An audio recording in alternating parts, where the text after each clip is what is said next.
আজকে আমি একটি ভিডিওতেই 3টি রেসিপি করে দেখাবো খুব সহজেই।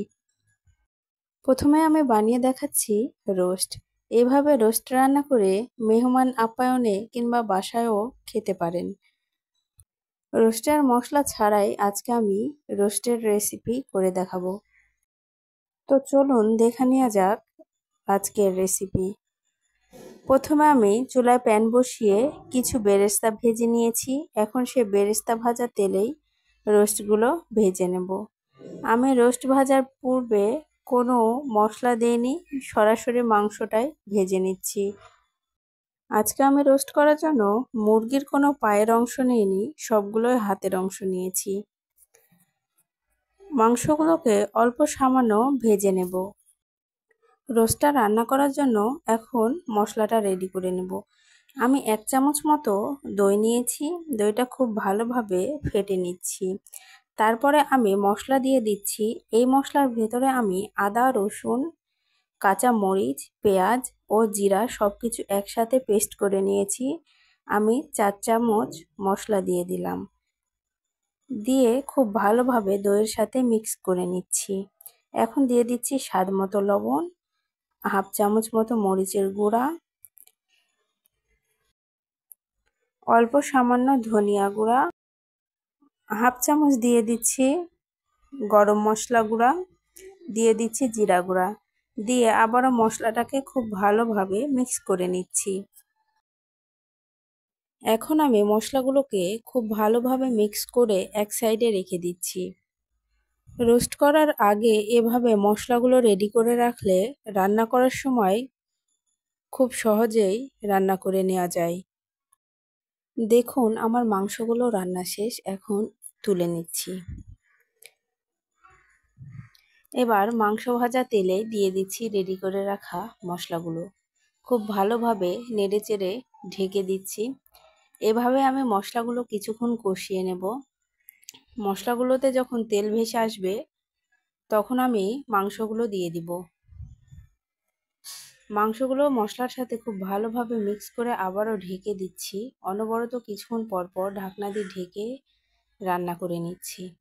এবার আমি দিয়ে দিয়েছি 1 কাপ মতো দুধ, দিয়ে ঢাকনা দিয়ে ঢেকে কিছুক্ষণ রান্না করে নেব। দিয়ে দিচ্ছি 1 চামচ মতো চিনি।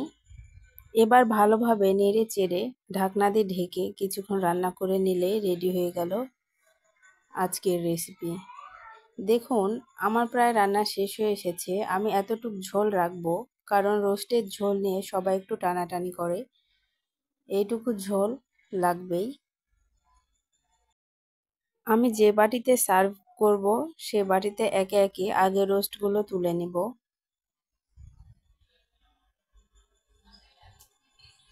এখানে একটা কথা বলে রাখি, আপনারা অবশ্যই রোস্ট রান্নার সময় চিনি দেওয়ার পূর্বে রোস্টের ঝোলটা একটু চেক করে নেবেন, কারণ দুধ দেওয়ার সময় অনেক সময় দুধের কারণেও রোস্টটা মিষ্টি হয়ে যায়। সেক্ষেত্রে যদি পরেও চিনি দেন তাহলে রোস্টটা আরও মিষ্টি লাগবে, তখন স্বাদটা কিন্তু খুব একটা ভালো আসবে না।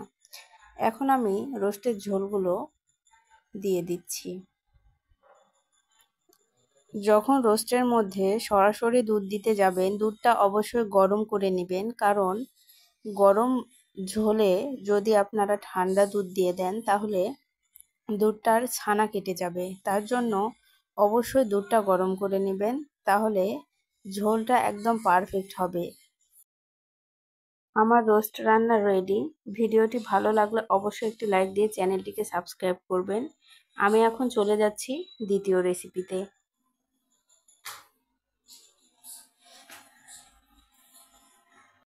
এখন আমি পোলাও রান্না করে নেব।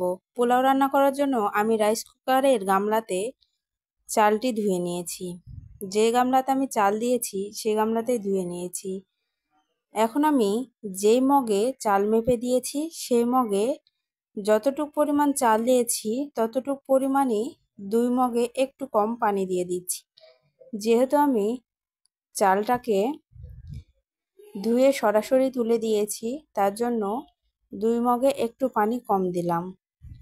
এখন আমি দিয়ে দেব 2-3টা তেজপাতা এবং 2টা এলাচ, 2টা লং। এবার অল্প সামান্য তেল দিয়ে দিচ্ছি। দেখুন আমি হাত দিয়ে তেলটি মিক্স করে দিচ্ছি। আমি যেহেতু ঠান্ডা পানি দিয়েছি তার জন্য সরাসরি হাত দিয়ে করে নিলাম। এবার ঢাকনা দিয়ে ঢেকে দিয়েছি। 5 মিনিটের মধ্যে দেখুন হয়ে গেছে। সামান্য একটু লবণ দিয়ে মিক্স করে দিচ্ছি। এখন আমি এভাবে 5 মিনিট মতো ঢাকনা দিয়ে ঢেকে রেখে দেব। এবার আমি সার্ভিং বলে নিয়ে নিয়েছি। এখানে অল্প সামান্য একটু পেঁয়াজ বেরেস্তা দিয়ে দিচ্ছি। দেখুন রেডি হয়ে গেল আমার পোলাও। এবার রান্না করব গরুর মাংস। গরুর মাংস রান্না করার জন্য চুলায় একটা প্যান বসিয়ে অল্প পরিমাণ তেল দিয়েছি। তারপরে এখন আমি পেঁয়াজ কুচি দিয়ে খুব ভালোভাবে ভেজে নেব। অবশ্যই চেষ্টা করতে হবে পেঁয়াজগুলো খুব ভালোভাবে লাল করে ভেজে নেওয়ার। এখন আমি আদা, রসুন ও জিরা বাটা দিয়ে খুব ভালোভাবে মশলাটাকে নেড়ে চেড়ে কষিয়ে নেব।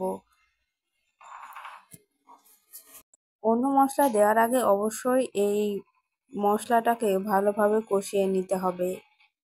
এখন আমি দিয়ে দিচ্ছি স্বাদমতো লবণ।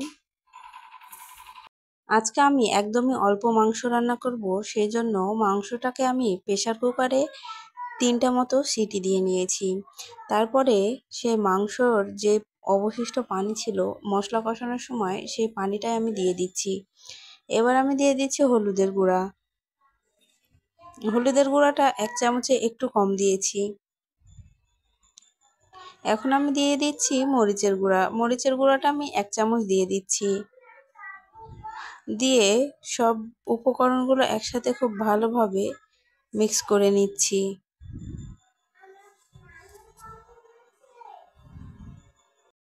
এবার দিয়ে দিচ্ছি ধনিয়া গুঁড়া। আমি 1 চামচ মতো ধনিয়া গুঁড়া দিয়েছি। এখন দিয়ে দিলাম, এখানে আমি মাংসের যতগুলো মশলা আছে দারচিনি, এলাচ, লবঙ্গ, লং সব মশলাগুলোই ভালোভাবে ভেজে পাউডার করে রেখে দিয়েছি।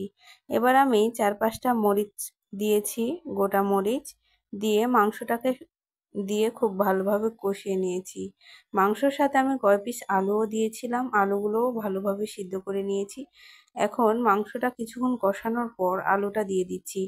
যেহেতু মাংসটা কষাতে বেশি টাইম লাগে আর প্রেসারে দেওয়ার পরে আলুটাই তাড়াতাড়ি সিদ্ধ হয়ে গেছে, তার জন্য আমি আলুটা একটু পরে দিলাম। এবার মাংস সিদ্ধ করা যে পানিটা ছিল সেটাই আমি ঝোল হিসাবে দিয়ে দিচ্ছি। দিয়ে খুব ভালোভাবে নেড়েচেড়ে মিক্স করে নিচ্ছি। যেহেতু মাংসটা আগে থেকে সিদ্ধ করা তাই অতিরিক্ত পানি দেওয়ার দরকার নেই। যতটুকু ঝোল প্রয়োজন তার থেকে একটু বেশি হলেই হয়ে যাবে। সবশেষে আমি দিয়ে দিচ্ছি জিরা গুঁড়া, দিয়ে খুব ভালোভাবে নেড়ে চেড়ে নামিয়ে নেব। ভিউয়ার্স, ভিডিওটি যদি ভালো লাগে অবশ্যই একটি লাইক দিয়ে চ্যানেলটিকে সাবস্ক্রাইব করুন। পরবর্তী ভিডিও পাওয়ার জন্য পাশেই থাকুন। সবার সুস্বাস্থ্য কামনা করে আজকের মতো এখানে বিদায় নিচ্ছি। সবাই ভালো থাকবেন, সুস্থ থাকবেন। আল্লাহ হাফেজ।